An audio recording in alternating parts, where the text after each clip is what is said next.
Bueno, volvamos al documento.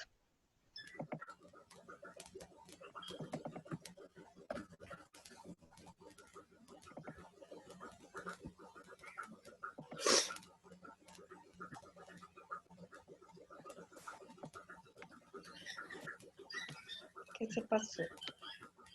Bueno, ahí me están viendo todo, ¿cierto?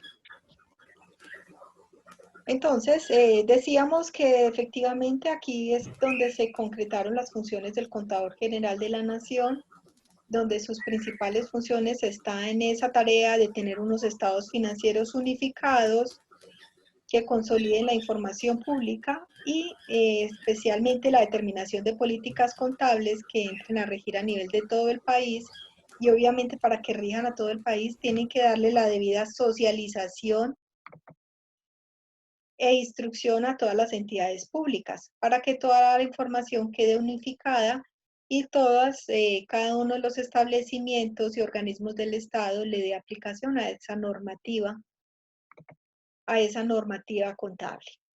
Entonces, en esas políticas de regulación contable pública, en el mes de junio del 2013, la Contaduría General de la Nación publicó el documento Estrategia de Convergencia de la Regulación Contable Pública hacia normas internacionales de información financiera, NIF, y normas internacionales de contabilidad en el sector público, que esas se les denominan las NIPS, que contienen la política de regulación contable pública, la cual tiene previsto definir los siguientes 3 marcos normativos: el marco normativo de contabilidad para entidades de gobierno, el modelo de contabilidad para empresas no emisoras de valores o que no captan ni administran ahorro del público, y el modelo de contabilidad para empresas emisoras de valores o que captan o administran ahorros públicos. En esos 3 tipos de empresas catalogaron todas las empresas del Estado para entrar a hacer el proceso de convergencia a normas internacionales.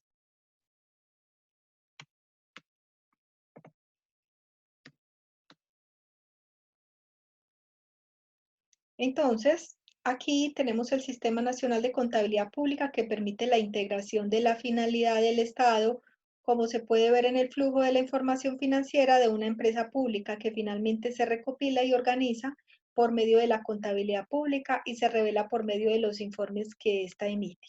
Entonces, aquí es el programa que estemos desarrollando a nivel de gobierno con el tema de bancos de proyectos de inversión, que dependen de dónde, definidos en el Plan Nacional de Desarrollo. Recordemos que a nivel de la ejecución del Plan Nacional de Desarrollo tenemos que tener un plan estratégico, un plan de inversiones públicas y un plan financiero para desarrollar ese proyecto. Se hace y se analiza lo que tiene que ver con el plan anual de inversiones y el plan financiero anual. Estos parten ¿de dónde? Parten del presupuesto público. Con el presupuesto público vamos a definir cuál es el presupuesto de rentas, de dónde vienen los ingresos que me van a permitir la ejecución de este proyecto. Entonces, una vez definidos los ingresos, vamos a tener el plan del presupuesto de gastos, donde vamos a mirar todo lo que tiene que ver con la ejecución presupuestaria. Perdón.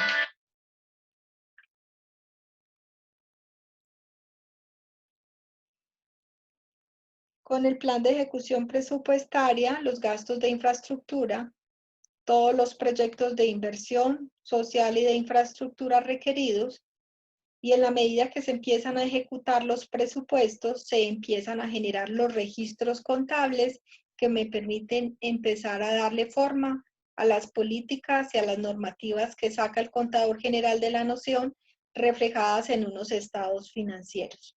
Entonces, en esos estados financieros se van a generar unos informes que van a permitir tener un conocimiento de la gestión pública del administrador que esté desarrollando este programa o este proyecto del gobierno a Profe, yo través le de unos... escucho tan mal. ¿Se escucha mal? Sí, profe, está como entrecortado. No, niños.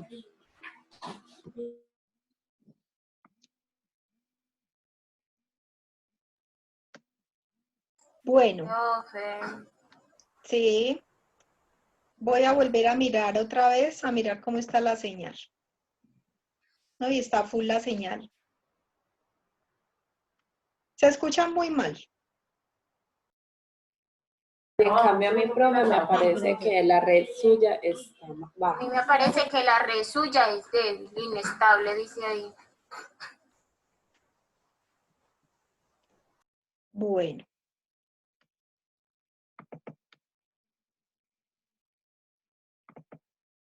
¿Qué le hacemos acá?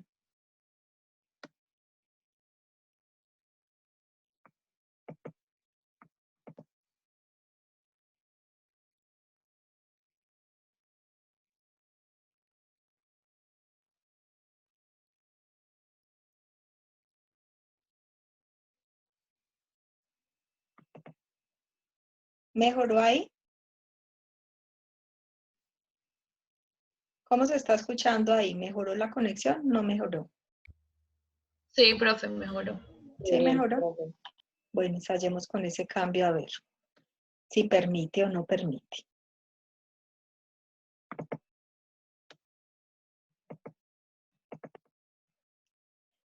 Bueno, volvamos acá. Entonces, importante tener en cuenta todo lo que trajo entonces las NIF a los estados financieros de la contabilidad pública, porque así como para las entidades privadas, como veníamos diciendo, se estructuró la contabilidad de las entidades públicas a nivel de la estructuración de estados financieros consolidados en el año 1996. A partir de ahí empezamos con una información en los estados financieros, pero hasta el año 2013, gracias a la ley de convergencia 1314 del año 2009, se empieza a cambiar la forma de reportar información gracias a la globalización económica y a la integración con mercados mundiales, en donde se genera la exigencia a Colombia de entrar a hacer la convergencia de la información contable, no solo a nivel de entidades, no solo a nivel de entidades privadas, sino a nivel de entidades públicas, para tener ¿qué se pretendía con la ley de convergencia de información financiera? ¿Qué pretende la ley de convergencia?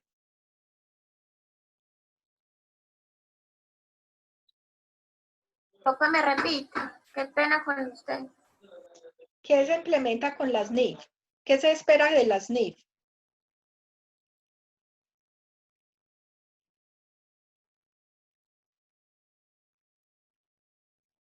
Tener una unificación en la información financiera, ¿o qué, profe? Información Digamos, financiera global.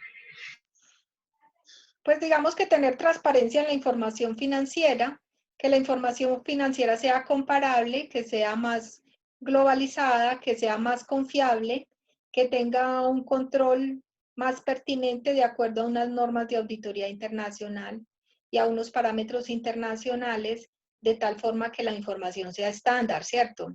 Que a la hora de hacer unos análisis críticos financieros en el tema de mercado de valores, la información que puedan ver los organismos internacionales, los inversionistas, puedan apreciar y determinar el real estado de esas inversiones, las posibilidades que tendrían a nivel de Colombia con esas inversiones públicas.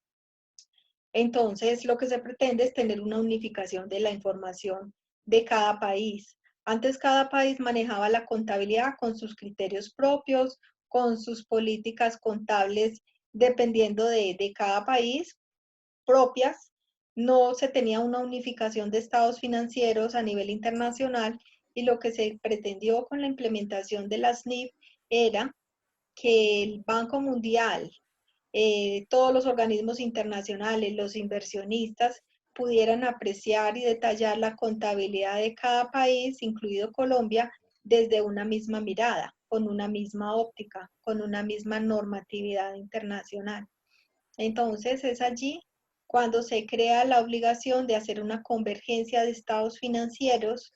A partir de la ley 1314 del 2009 se crea la obligación, la responsabilidad. Recordemos que con la ley 1314 del 2009 se crearon 3 grupos Se clasificaron las empresas en Colombia en 3 grupos para hacer el proceso, para vivir el proceso de convergencia. ¿Cuáles fueron esos 3 grupos? ¿Recuerdan cuáles fueron esos 3 grupos? El de las NIF plenas, las Ujú. PAI, y el tercero como que casi fue el que está profesor, no me acuerdo el tercero.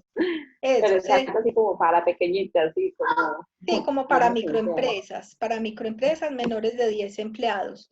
Digamos que en ese grupo, en esos 3 grupos, efectivamente, pues están las grandes empresas. Hay un grupo 1, grupo 2, grupo 3. El grupo 1 están las grandes empresas, están las empresas que tienen inversionistas extranjeros, empresas que importan y exportan, empresas que tienen inversiones en mesas de valores. Todas estas empresas tenían que pertenecer al grupo 1 y deben de aplicar las NIF plenas. ¿Por qué? Porque desde ese orden es que quiere los organismos internacionales poder darle lectura a las empresas, especialmente las inversionistas, tienen sus acciones en mesas de valores, las que tienen el tema de seguros a nivel internacional, de reaseguros, esas empresas están catalogadas dentro de este grupo 1, ellos aplican NIF plenas. El grupo 2 están todas las pymes, que en Colombia son el 90% de las empresas, ¿sí? Las pymes.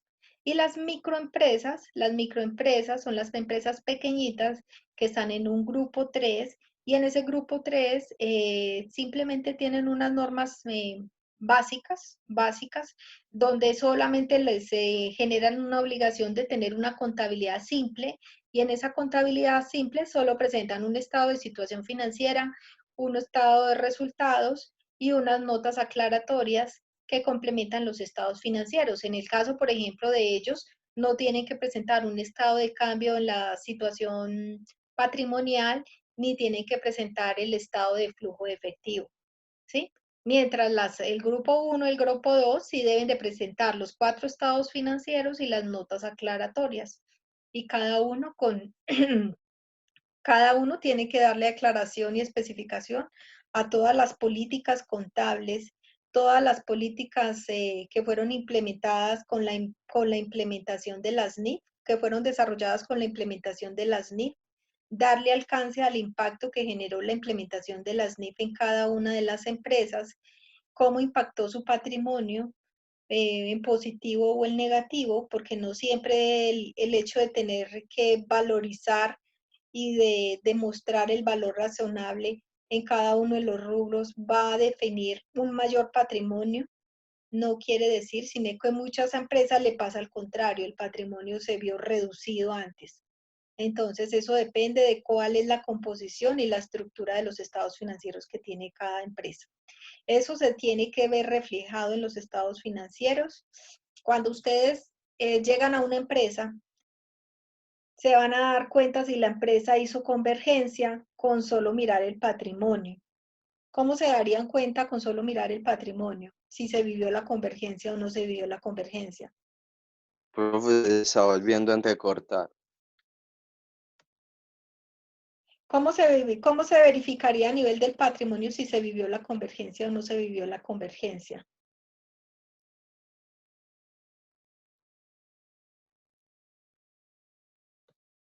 Cuando una empresa generó la convergencia en los estados financieros, debe de calcular el impacto en cada uno de los rubros y debe mostrarse en un renglón por aparte en el patrimonio el impacto de la convergencia que hizo la empresa. Entonces, si ustedes llegan a una empresa, miran un patrimonio y no ven esa cuenta de impacto por el proceso de convergencia, ¿qué quiere decir? Que esa empresa Profe, no ha vivido el proceso. Chicos, ¿sí me escuchan algo o suspendemos la clase y hago video entonces? Porque pues me preocupa. está volviendo a entrecortar, profe. Pero así de entrecortada que no se escucha. Yo, la verdad, es más lo que no le escucho que lo que le escucho.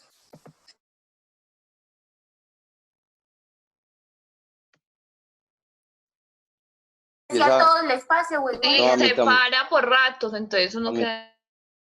Profe, cuando hizo la pregunta, todo, uno queda como a medias.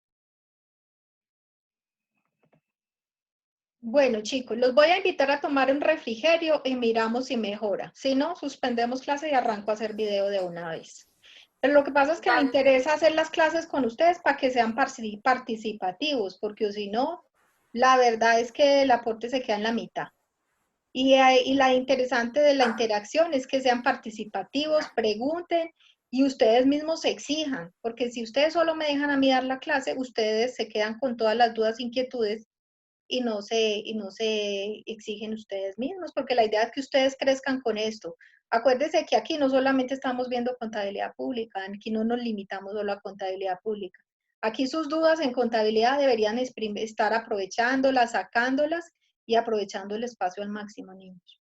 La convergencia de estados financieros no solamente se dio en el proceso público, sino en toda la contabilidad. Entonces, eso es lo que me da pesar de que se pierda el espacio de poder interactuar y de sacar solamente el video. Voy a hacer un proceso de reiniciar sistema, reiniciar computadora, apagar internet y mirar a ver si mejora. Listo. Entonces, tomémonos 15 minuticos, toman el refrigerio y miramos a ver si podemos mejorar la conexión. Bueno, profe. Bueno, niños, feliz alguito. Chao, gracias.